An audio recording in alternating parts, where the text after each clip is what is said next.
정부가 2%대 물가를 공언했지만 소비자들의 체감 물가는 예사롭지 않습니다. 생활과 밀접한 가격은 크게 치솟고 있는데요. 관련해서 이인철 참 좋은 경제연구소장과 함께 경제 주요 소식들 짚어보겠습니다. 어서 오세요. 네. 소장님, 장바구니 물가가 언제 잡힐까 좀 잡히나 싶었는데 다시 올랐어요. 3%대로 올라섰네요. 그렇습니다. 어제 이 최상목 경제부총리가 뭐라고 얘기했느냐? 물가 상황이 엄중하다라고 얘기를 했거든요. 지금 뭐 경제 수장이 미치는 발언을 감안하게 되면 굉장히 센 발언이거든요. 엄중하다. 그렇습니다. 물가 잡기가 쉽지 않다. 당분간 고물가가 좀 불가피하다라는 표현을 애둘러 표현한 겁니다. 수요가 가장 많은 설 명절이 일단 2월 초에 있었으니까 네. 그거 좀 지나면 과일값 잡히겠지 했거든요. 지금도 가면 과일 도매 시장에 사과 하나가 5,000원이 기본이에요. 자, 그러다 보니 이 2월 소비자 물가 지수는 과일 쇼크라고 할 수 있는데요. 1년 전에 비해서 3.1%가 올랐습니다. 지난 1월에 2.8%로 떨어져서 야, 그래도 반년 만에 2%로 좀 둔화돼서 이런 흐름이 이어질까라고 했는데 한 달 만에 3%대로 재짐을 했는데 이유는 두 가지입니다. 농산물 가격 그리고 국제유가 많이 올랐기 때문인데 농산물 가격은 거의 뭐 제가 수치를 본 이후 가장 많이 올랐는데요. 20.9%가 올랐어요. 이게 전체 물가를 0.8%포인트 끌어올렸고요. 또 국제유가가 이제 많이 오르다 보니까 석유류 물가 하락폭이 축소된 것도 전체 소비자 물가에 영향을 미치고 있습니다. 네, 두 가지 요인 짚어주셨어요. 농산물 가격 그리고 국제유가. 근데 말씀해 주셨는데 그 사과 하나에 5,000원 정도 하잖아요, 요즘에. 왜 이렇게 계속 오르는 걸까요? 금사과보다도 더 오른 게 나타났어요.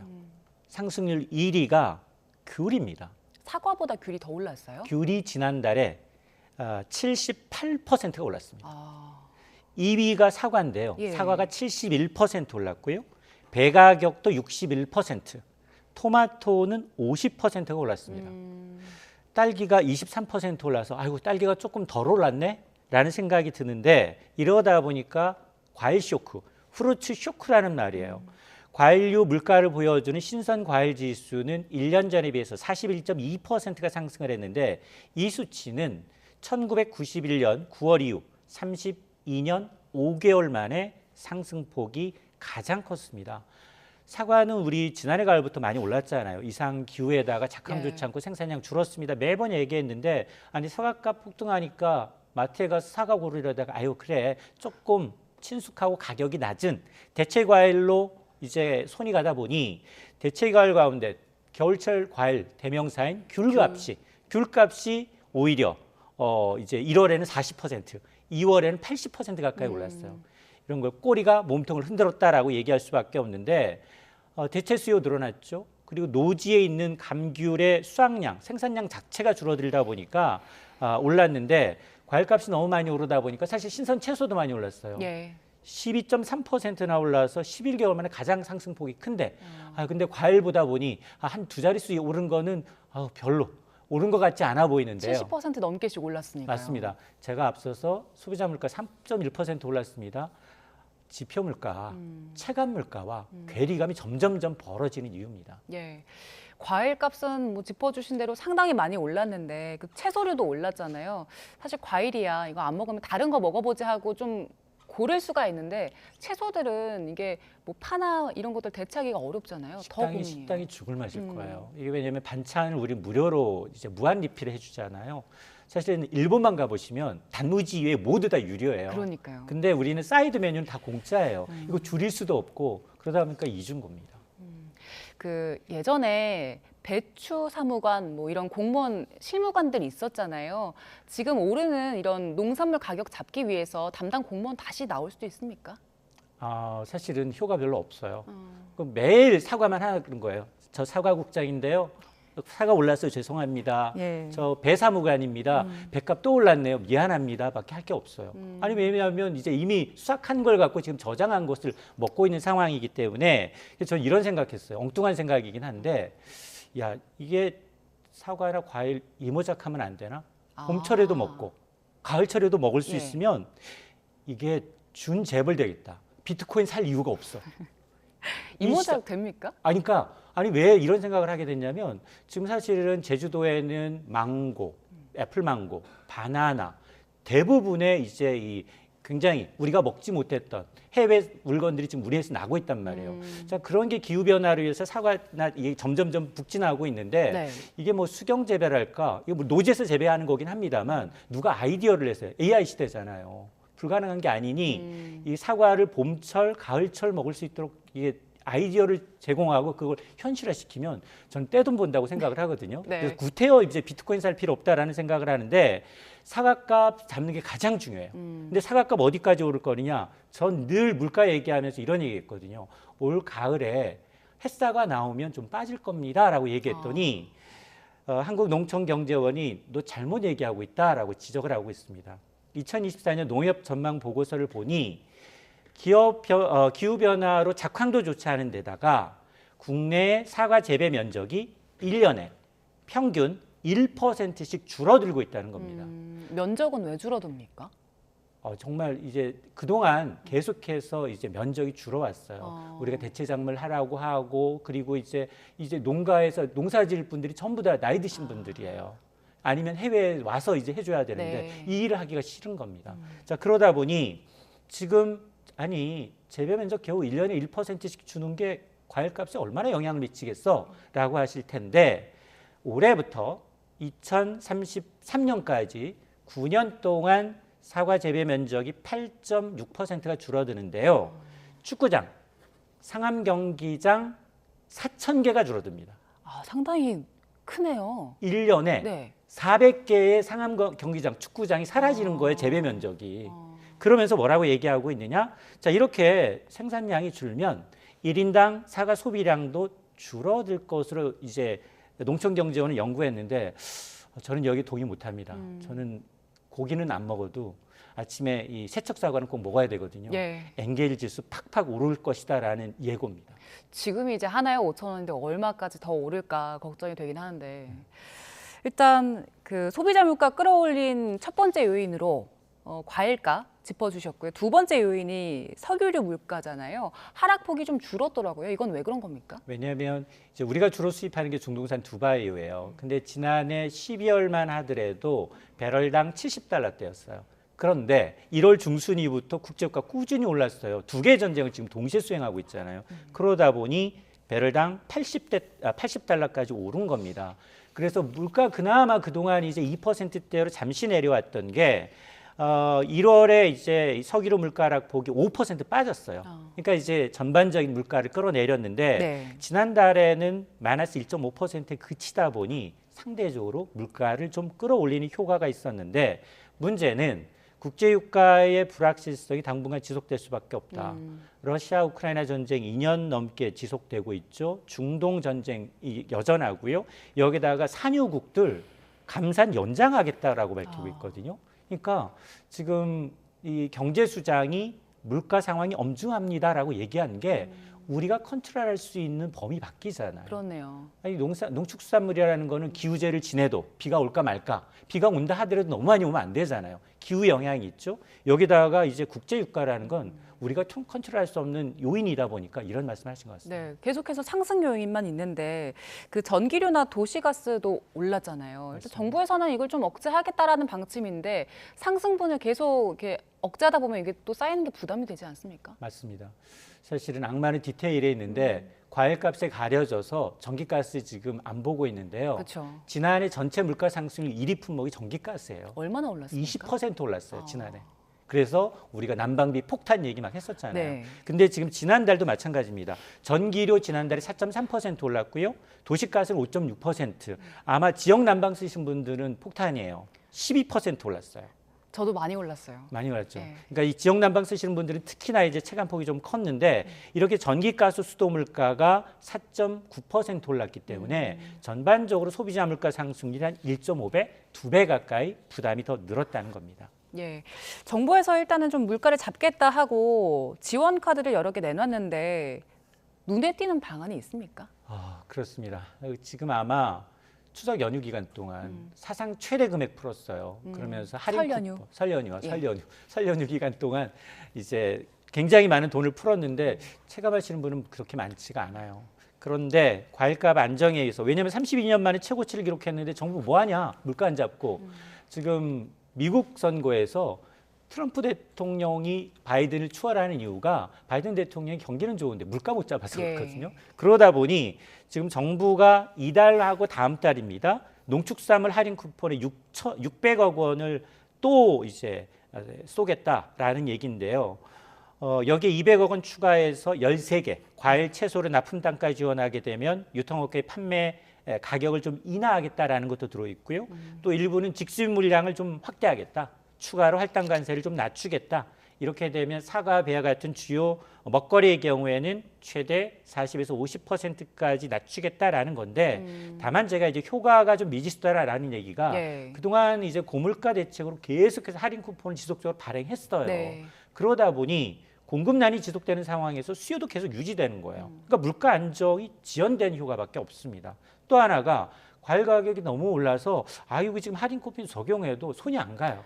그래도 비싸니까. 또 여기에다가 이게 대규모 세입이 투입이 됐는데 오히려 물가 안정의 효과가 저소득층보다는 중산층 이상 고소득층에 좀 쏠리는 효과가 있기 때문에 아마 이게 뭐 된다 하더라도 다음 달, 이번 달 뭐 과일 가격 얼마나 낮아질지는 좀 지켜봐야겠습니다. 저는 눈에 띄는 게 만다린이랑 두리안 그리고 파인애플 주스 요 세 종에 대해서 추가 관세 인하를 한다고 하는데 이게 얼마나 효과가 있을까 싶더라고요. 제가 한 3년 내에 못 먹어본 과일이어서요.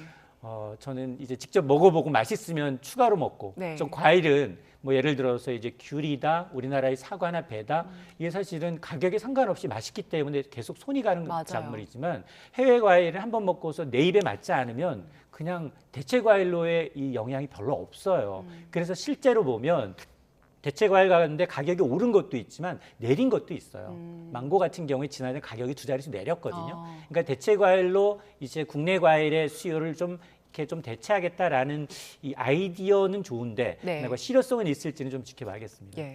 이렇게 고물가 상황이 이어지면 금리 인하도 조금 더 늦춰질 거고 경기 회복 자체도 좀 더 어려워지는 게 아닌가 싶은데 일단 미국에서는 금리 인하 시점 좀 미뤘잖아요. 맞습니다. 우리도 조기에 낮추기는 어렵겠죠? 맞습니다.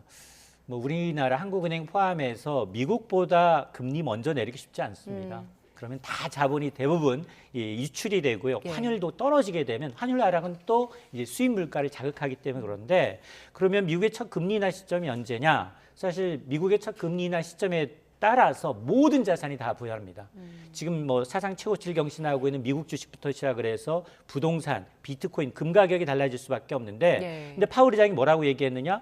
연내 금리 인하 내리겠지만 물가 통제가 되고 있다는 확신이 필요하다. 그래서 구체적인 인하 시점은 노코멘트, 언급을 하지 않았습니다.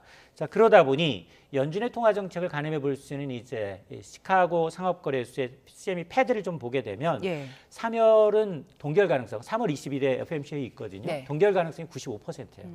그리고 5월 동결 가능성도 77%로 압도적으로 동결이 많습니다. 6월은 이제 인하 가능성이 55%인 건 맞지만 점점점 6월 인하 가능성도 점점점 낮아지고 있다라는 거거든요.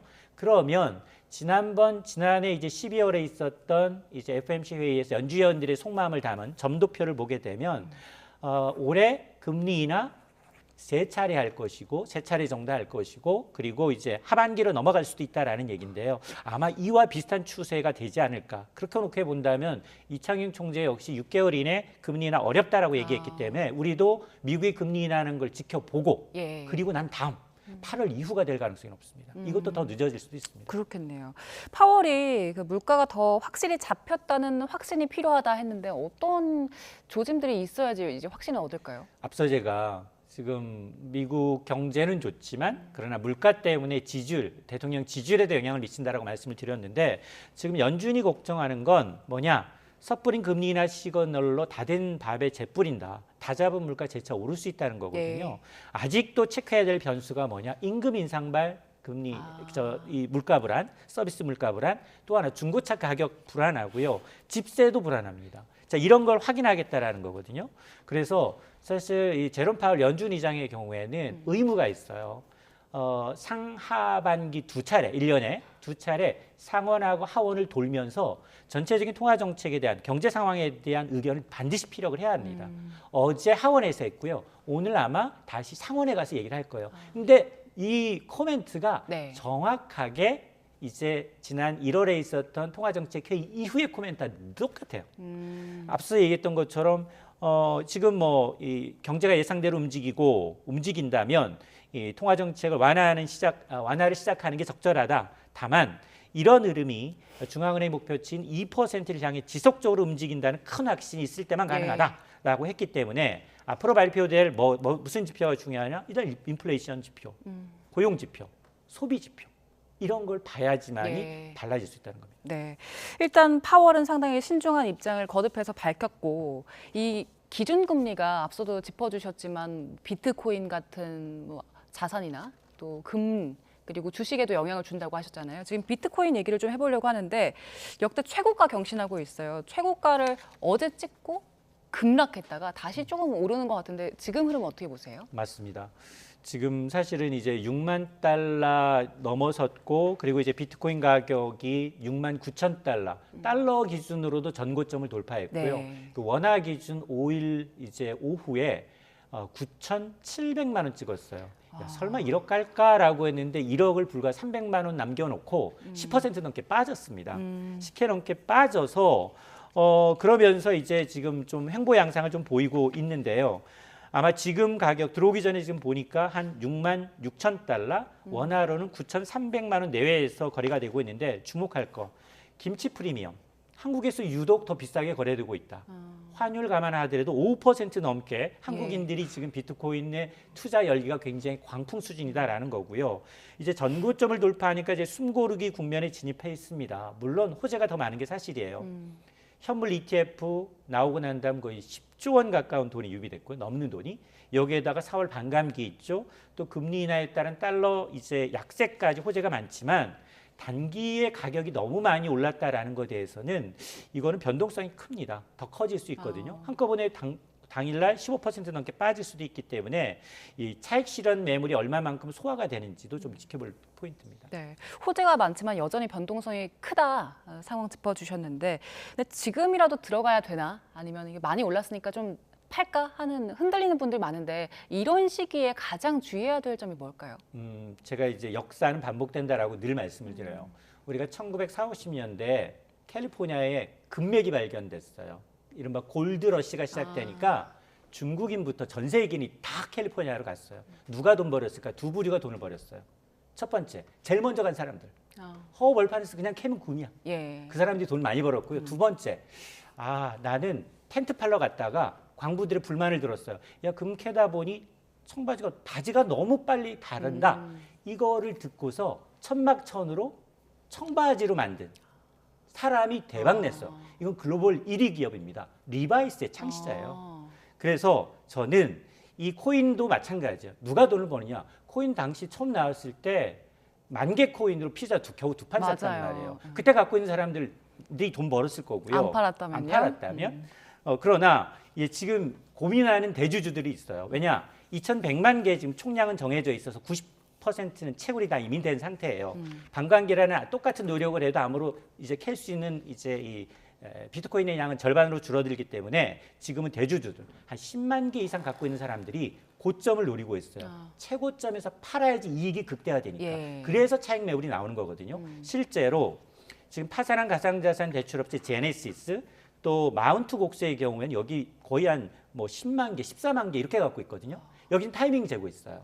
그러다 보니 이 하나가 뭐냐? 비트코인이 아직은 이제 전반적인 이제 규제를 받지 않는 규제 사각지대에 있다 보니까 이 검은 돈들, 이른바 마약이라든가 이런 이제 검은 돈들이 네. 전쟁 짓고 있는 돈들이 이제 이런 이 자금 세탁의 수단으로 활용을 하고 있기 때문에 이제 가격 급등기를 매도로 활용할 기회가 높고 가장 중요한 건 내가 이 변동성을 감당할 수 있나? 52주 신저가가 얼마였을까요? 2,600만 원대였어요. 2,600만 원이요? 가격 상한폭이 없어요. 9,700 찍었는데 2천만 원대로 뚝 떨어졌어요. 네. 내가 과연 이 변동성을 감내할 수 있을까를 고민하시면 좋겠습니다. 2,600만 원 들으니까 좀 무서워지네요. 저희가 이제 뭐 이게 올랐다 내렸다 얼마까지 갈 것인가 이런 얘기보다도 좀 주의할 점들 짚어드리는 게 맞는 것 같습니다. 자, 그리고 안전자산 금 가격도 얘기해 볼 텐데 지금 사상 최고치더라고요. 이건 왜 계속 오르는 겁니까? 맞습니다. 금 가격 얘기해서 5만 원대 얘기하면 옛날 분이시구나라고 생각하실 텐데 저도 한 이제 그 시절에 이제 이 금을 생각하는데 금값이 사흘째 사상 최고입니다. 국내 이제 그 한국거래소에서 1g이에요. 1g 가격이 9만 원을 찍었습니다. 이러다 보니까 돌반지는 이제 세공비가 들어가거든요. 네. 돌반지는 44만 원에서 돌팔찌는 48만 원, 50만 원에 육박을 하고 있습니다. 물론 뭐 조금 더 오를 것이다. 왜냐 이제 트리플 호재다라는 겁니다. 금값은 우선 기준금리 인하, 또 두 개의 전쟁 때문에 안전자산으로 쏠릴 수밖에 없고 미국 11월 대선이 있기 때문에 이렇게 불확실성이 높아지면 안전자산으로 돈은 더 쏠릴 수밖에 없는데 그래서 JP 모건과 같은 이제 이 증권사에서는 금값이 미국이 금리 인하를 시작하게 되면 온수당 한 2,300달러까지 이상으로 오르지 않겠느냐라고 하고 있는데 근데 역으로 만에 하나 금리 인하 타이밍이 지금처럼 계속 뒤로 밀린다? 네. 또 하나 전쟁이 두 개 전쟁 중에 하나라도 멈춘다? 불확실성이 해소된다? 또 하나 물가가 재차 불안해진다라고 하면 금값도 내릴 수밖에 없습니다. 네. 달도 차면 기운다. 역사는 반복되고 이 격언은 늘 맞았습니다. 네, 알겠습니다. 그리고 마지막으로 그 국내 여러 경제 상황 보여주는 분석이 있었는데 그 미국 헤리티지 재단에서 경제 자유지수 보고서를 발표를 했더라고요. 그런데 여기서 우리나라가 184개 나라 중에서 14위를 기록했어요. 이게 어떤 의미가 있는 건가요? 맞습니다. 이제 헤리티지 재단 미국의 싱크탱크라고 할 수 있는데요. 1995년부터 세계 각국의 기업, 개인, 경제활동 자유 수준을 숫자로 분석을 해서 이 보고서를 발표하고 있는데 우리나라가 2024년 경제 자유지수 보고서에서 평가 대상국 184개국 가운데 종합순이에요. 네. 종합순위 14위를 기록을 한 겁니다. 정부의 어떤 재정 건전성이라든가 재산권, 기업 환경에 대해서는 최상위 점수를 그러나 노동시장이라든가 조세라든가 청렴도 분야에선 중하위권 수준으로 각각 평가를 받고 있습니다. 그러면 이게 어떤 개선이 필요하다는 겁니까? 맞습니다. 특히나 우리가 좀 눈여겨볼 게 가장 낮은 점수가 뭐냐? 노동 분야예요. 노동시장 분야. 57점이거든요. 굉장히 좀 부자연스럽다라는 얘기를 하고 있는데요. 부자유, 억압 수준이다라는 등급을 2005년부터 이 항목을 늘 받고 있습니다. 자, 그러다 보니 헤리티지 재단은 어떻게 우리나라의 노동시장을 판단하고 있느냐. 한국의 노동시장은 역동적이긴 하다. 하지만 규제 경직성이 존재하고 굉장히 이제 여러 가지 이제 규제가 많고 그리고 강력한 노동조합들이 기업들의 비용을 가중시키고 있다라고 평가를 하고 있는데요. 부인할 수 없어요. 딱히 한국의 아킬레스 건이기 때문에 네. 아니다라고 정면 반박을 못 하겠습니다. 알겠습니다. 자, 여러 가지 이슈들 함께 짚어봤는데요. 이인철 참좋은 경제연구소장과 함께 경제 주요 소식들 정리해봤습니다. 고맙습니다.